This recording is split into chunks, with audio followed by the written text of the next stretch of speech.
News 8 at 6 starts now. Tonight, a community is in shock after a mass shooting in Muncie leaves one man dead and more than a dozen people injured. Investigators are working to track down the person or people responsible for firing multiple shots into a crowd. News 8's Katira Winfrey is live in Muncie with the latest details. Katira.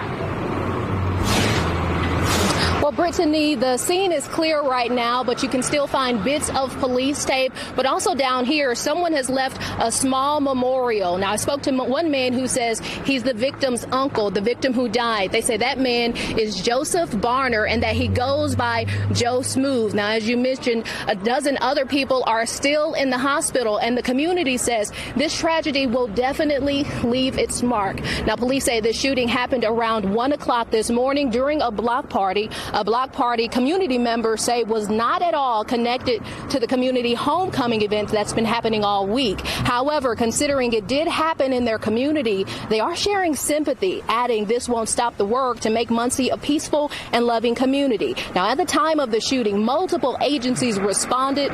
Witnesses on the scene told my colleague Amisha Ramsey this morning there were about 100 people on the street when people walking around with guns started spraying fire. I spoke to one man who says he's the victim's uncle. He says he went to the scene afterwards and it was chaotic with people crying and angry.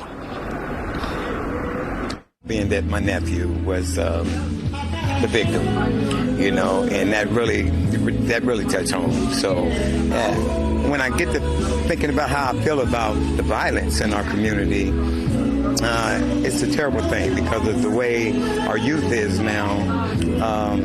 The love that we really need in our community is just not there. And again, this was not connected to the community homecoming that was happening. However, a gospel event that was scheduled at a park ended up being canceled. But for some of the people who showed up, they still held an impromptu prayer for the victims and also for the community.